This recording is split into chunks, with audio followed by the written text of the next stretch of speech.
Reka tubahe ikaze mu makuru ya K47 report. Reka tubashimire kandi mwe mwese mwakoze subscribe mugakana nakazogera kugira ngo amakuru yacu ajye abagereraho igihe. Amakuru yacu hari bwibande kuri izi ngingo z'ingenzi zikurikira. Turabwira ko ibikomoka ku buhinzi byinjirije u Rwanda arenga miliyari 9 y'amafaranga y'u Rwanda mu minsi 5 gusa. Uburusiya mu bibazo bya Afrika ho bushaka gufasha Mozambique mu kurwanya iterabwoba.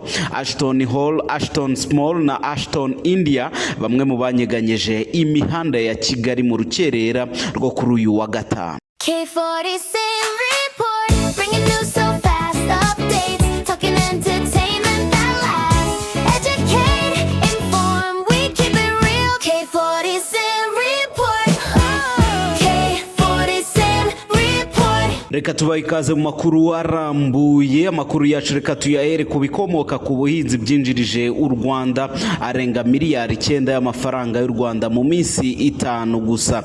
Ni ikigo cy'igihugu gishinzwe guteza imbere iyoherezwa mu mahanga ry'ibikomoka ku buhinzi NAEB cyatangaje ko umusaruro woherejwe ku isoko mpuzamahanga kuva kwa 29 kugeza ku wa mbere Nyakanga 2026 winjirije u Rwanda arenga miliyari 9 n'ibice 18 y'amafaranga y'u Rwanda. Ibyoherejwe ku isoko mpuzamahanga ni toni 9454 zirimo rero izikawa 455 zinjirije u Rwanda miliyari 2 n'igice kimwe y'amafaranga y'u Rwanda. Toni 648 z'icyayi zinjirije u Rwanda miliyari 1 n'ibice 8 y'amafaranga y'u Rwanda. N'imboga zipima rero toni 462 zinjirije miliyoni zirenga 479 y'amafaranga y'u Rwanda. Imboga zacurujwe ku isoko mpuzamahanga ni toni 243 zinjirije u Rwanda miliyoni 168 y'amafaranga y'u Rwanda, mu gihe rero indabo zoherejwe ku isoko mpuzamahanga ari toni 10 zinjirije igihugu miliyoni zirenga 57 y'amafaranga y'u Rwanda. Ibihingwa birimo ibinyabijumba, ibinyamisogwe, ibinyampeke n'ibindi byoherejwe mu bihugu rero bitandukanye bipima toni 7218 byinjije arenga miliyari 3 n'ibice 8 y'amafaranga y'u Rwanda, mu gihe ibikomoka ku matungo byari toni 427 zinjirije u Rwanda agera kuri miliyoni 679 y'amafaranga y'u Rwanda. Ibi bicuruzwa rero byoherejwe mu Bwongereza, Ubuholandi, Ubufaransa, Leta Zunze Ubumwe z'Abarabu n'ibindi bihugu byo ku mugabane wa Afrika. Abantu bose se ko basa nabiki? Aba bose babikesha Joy Decor House, cause we turn your dream event into reality. Turimbisha ibirori byawe ku rwego mpuzamahanga. Dukora dekorasiyo y'ubukwe, bridal shower, baby shower, birthday na room decoration. Twambika abageni tukanabasohora mu ndirimbo z'ibihozo. Dukora protocole na serivisi utasanga handi. Dusiga makeup, uburanga bwawe bukarangarirwa na benshi. Ikitonderwa akarusho nuko ikoranye na Joy Decor House tugukorera wedding interview, live streaming kandi byose ku buntu. Iyo wahisemo Joy Decor House uba wahisemo ubwiza, elegance na professionalisme. Dukorera Kigali mu nyubako y'isoko rya Nyarugenge. Twandikire cyangwa uduhamagare kuri telefone nimero 0782215785. Twambika inzozi zawe ubwiza, ibirori byawe bigasigara mu mitwe y'ababubonye. Joy Decor House, we turn your dream event into reality. Reka twerekeze mu karere ka Nyamasheke tubabwire ku mwana w'imyaka 13 yarohamye mu Kivu, bigakekwa ko rero yasunitswe na mugenzi we. Umwana witwa Mugisha Toni wo mu karere ka Nyamasheke wari ufite imyaka 13 y'amavuko yabonetse mu kiyaga cya Kivu yapfuye. Nyuma yaho rero arohamye muri iki kiyaga, agakekwa ko yasunitswemo na mugenzi we w'imyaka 12. Byabereye mu mudugudu wa Bwerankori, akagari ka Gitwa, umurenge wa Gihombo, kuwa 9 rero Nyakanga 2026 saa 9:40 nibwo abaturage bahamagaye ubuyobozi bw'inzego z'ibanze bavuga ko hari umwana witwa Umugisha Tony wari wajyanye na mugenzi we w'imyaka 12 wasunitswe mu kiyaga cya Kivu. Umunyamabanga nshingwabikorwa w'umurenge wa Gihombo Niyitegeka Jerome yabwiye itangazamakuru ko bakimenya aya makuru bihutiye kumenyesha ishami rya polisi rishinzwe umutekano wo mu mazi kugira ngo rero ribafashe gushakisha uyu mwana rimumurohore. Kuva muri Mutarama kugera muri Nyakanga 2026 mu murenge wa Gihombo honyine hamaze gupfa abantu bagera muri 3 rero bazize kurohama mu kiyaga cya Kivu. Umunyamabanga nshingwabikorwa w'uyu murenge rero Niyitegeka yasabye ababyeyi kurushaho kuba hafi y'abana babo muri iki gihe cy'ikiruhuko, babarinda rero kujya ku kiyaga cya Kivu mu kubarinda kurohama. Umurambo wa nyakwigendera wajyanywe ku bitaro bya Kibogora mu gihe umuryango we ukisuganya unategura ibijyanye n'umuhango wo gushyingura. Reka dukomereze hanze y'imbibi z'u Rwanda, duhere muri Repubulika ya Demokarasi ya Kongo. Tubabwire ko leta ya Repubulika ya Demokarasi ya Kongo yambuye abaganga bari barimo kwita ku barwayi ba Ebola. Abaganga n'abaforomo bari bari kwita ku barwayi ba Ebola yo mu bwoko bwa bundi buryo nabo rero bikekwa ko bayanduye mu burasirazuba bwa Repubulika ya Demokarasi ya Kongo bashinje ubutegetsi bw'iki gihugu kubambura imishahara yabo, bityo ko rero nabo bashobora guhagarika akazi. Uko abaganga rero binubira kutitabwaho ni nako iki cyorezo gikomeza gufata indi ntera gikwirakwira, kuko kugeza ku wa 8 Nyakanga 2026 abo byemejwe ko bari bamaze kucyandura bageze ku 1792 barimo 625 bapfuye.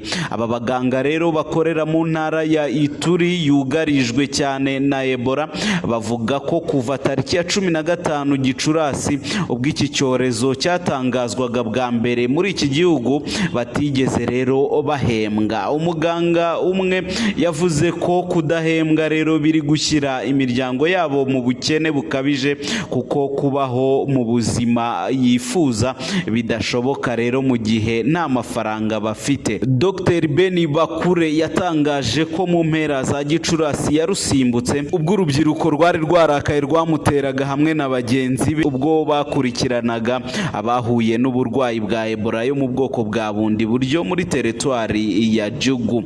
Uyu muganga rero yagaragaje ko we na bagenzi be batazemera gukomeza gupfa mu gihe leta. Mu kwezi gushize Minisitiri w'Ubuzima Dr Roger Kamba yasuye rero ibigo biri kuvurirwamo abanduye Ebola muri Ituri, yizeza abaganga n'abandi bari kurwanya iki cyorezo ko amafaranga yo kubahemba ahari kandi azabageraho vuba.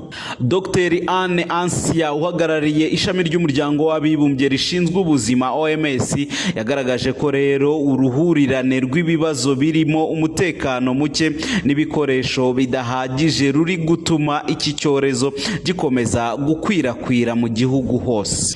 Reka dukomereze mu gihugu cya Tanzania, tubabwire ko rero Tanzania yataye muri yombi abantu bagera mu 130 bateje akaga ku mutekano muke muri iki gihugu. Apolisi bo muri Tanzania batangaje ko rero bataye muri yombi abantu 130 bakekwaho gushishikariza ibikorwa by'ubugizi bwa nabi, mu gihe ubuyobozi bukomeje kugenzura ibikorwa byo kutavuga rumwe na leta nyuma y'uko rero habayeho guhagarika inama y'imyigaragambyo mu bya politike. Polisi yavuze ko rero aba bantu bafashwe mu rwego rwo gukumira ibikorwa bishobora guhungabanya umutekano, ndetse ko ikomeje gushakisha abandi bakekwaho kugira uruhare muri ibi bikorwa bitemewe n'amategeko. Iki cyemezo rero cyafashwe nyuma y'uko Minisitiri w'Umutekano w'imbere muri Tanzania kuva ku itariki ya 26 Kamena 2026 yatangaje ko ibikorwa byose byo guterana ku mpamvu za politike bihagaritswe. Uburusiya bukomeje kwivanga mu bibazo bya Afurika. Ni Uburusiya rero bushaka gufasha Mozambique kurwanya iterabwoba. Minisitiri w'ububanyi n'amahanga w'Uburusiya Sergei Lavrov yatangaje ko igihugu cye rero cyiteguye gufasha Mozambique kurwanya iterabwoba mu gihe kiri imbere. Lavrov rero yatanze ubu butumwa kuwa 9 Nyakanga 2026 ubwo yatangiraga uruzinduko rw'akazi muri Mozambique, aho yakiriwe na mugenzi we Maria Manuela dos Santos Lucas na Perezida Daniel Chapo. Yasobanuye ko rero mu byo yaganiriye na Perezida Chapo harimo gufasha Mozambique kurushaho kwigenga mu rwego rw'ubukungu no guhitamo abafatanyabikorwa yifuza ku rwego mpuzamahanga. Lavrov kandi yatangaje ko ashyigikiye impinduramatwara y'ibihugu bya Afurika yo kwitunganyiriza umutungo kamere wabyo, bigamije rero kuwongerera agaciro aho gukomeza kuwohereza mu mahanga udatunganyije.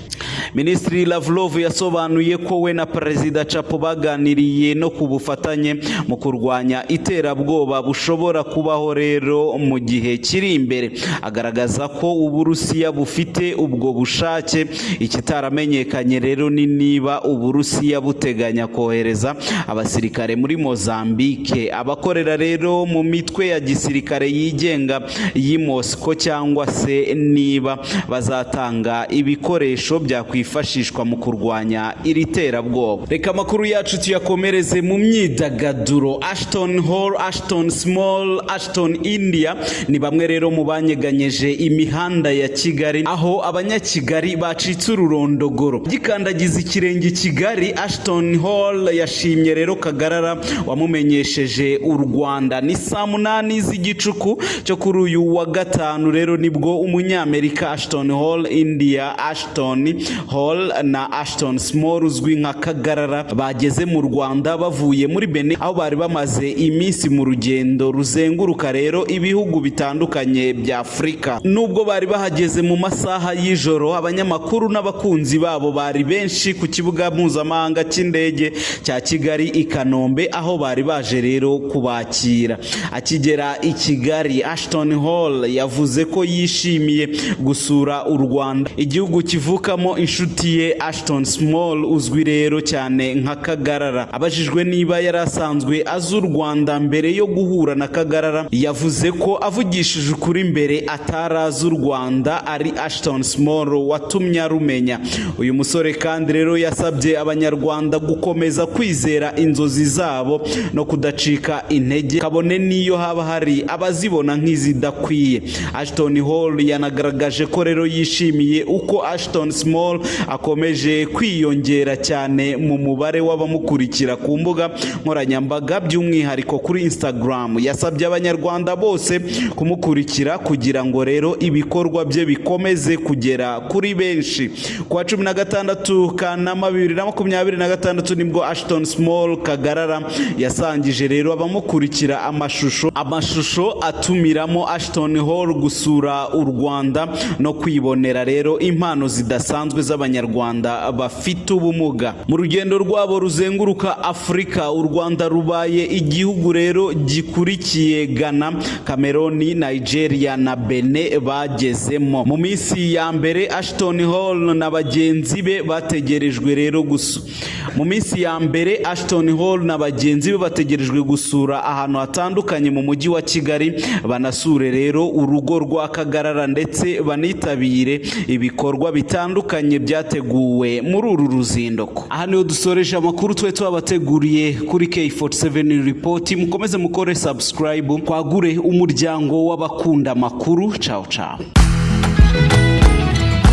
Abantu bose se ko basa nabiki? Aba bose babikesha Joy Decor House, cause we turn your dream event into reality. Turimbisha ibirori byawe ku rwego mpuzamahanga. Dukora dekorasiyo y'ubukwe, bridal shower, baby shower, birthday na room decoration. Twambika abageni tukanabasohora mu ndirimbo z'ibihozo. Dukora protocole na serivisi utasanga handi. Dusiga makeup, uburanga bwawe bukarangarirwa na benshi. Ikitonderwa, akarusho nuko ikoranye na Joy Decor House House tugukorera wedding interview, live streaming kandi byose ku buntu. Iyo wahisemo Joy Decor House uba wahisemo ubwiza, elegance na professionalisme. Dukorera i Kigali mu nyubako y'isoko rya Nyarugenge. Twandikire cyangwa uduhamagare kuri telefone nimero 0782215785. Twambika inzozi zawe ubwiza, ibirori byawe bigasigara mu mitwe y'ababubonye. Joy Decor House, we turn your dream event into reality.